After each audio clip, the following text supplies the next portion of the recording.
पापा, हाँ बेटा। चांदी तो आज गिर रही है। बेटा, एलन मस्क का एक ट्वीट और चांदी धड़ाम, यानी कि चाइना के जो इंडस्ट्रियलिस्ट हैं उनको भी पिंच हो रही है, चांदी का बढ़ना उनको भी दुख दे रहा है। आज $83 के हाई से $72.5 ऐसे आ गया 70 मिनट में। $4.5 बिलियन ऐसे लॉन्ग्स वैनिश हो गए, पता ही नहीं कहाँ गए। ये बेटे डरावा ही है या सच है? ये वापस नीचे जाके दोबारा ऊपर आएगी या दोबारा ये नीचे जाएगी? ये सब चीजें समझने वाली है। सबसे पहली बात, जो चांदी को यूज करते हैं, हम लोग तो सिर्फ इन्वेस्ट करते हैं। क्या करेंगे? 1 किलो चांदी ले लेंगे, लाख की लेंगे, 2 की हो जाएगी, बेच देंगे। लेकिन जिसने यूज करनी है वो तो लेगा ही, उन्हीं के पास ही रहेगी, स्टोर भी वही करेंगे। हम लोग तो चौकीदार है चांदी के, कुछ देर रखेंगे, बेच देंगे, कुछ प्रॉफिट लेंगे, खुश हो जाएंगे। लेकिन जिन्होंने काम करना है वो इसमें प्रॉफिट भी लेंगे और आपको नुकसान में देके आपकी चांदी भी ले लेंगे। यही चीज है।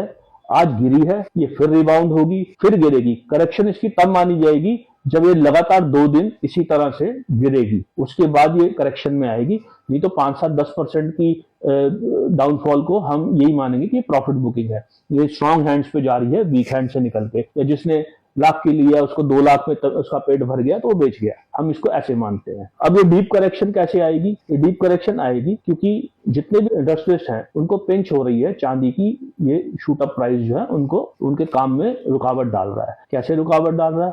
उनकी मैन्युफैक्चरिंग कॉस्ट बढ़ती जा रही है, क्योंकि उनका जो रॉ मटेरियल है चांदी बढ़ने की वजह से उनकी मैन्युफैक्चरिंग कॉस्ट बढ़ती जा रही है।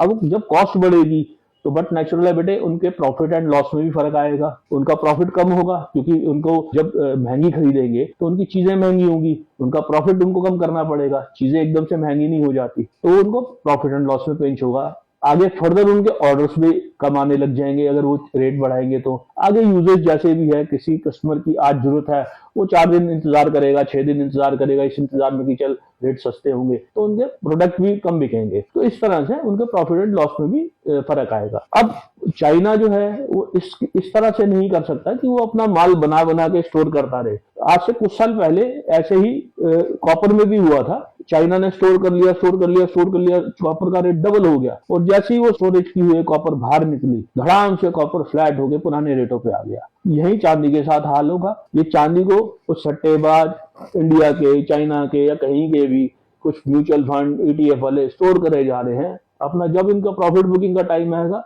चांदी भी 30 से 40% के करेक्शन पे फटाक से आएगी। और ये करेक्शन कुछ जानकार कहते हैं कि ये 2 महीने के अंदर आ सकती है।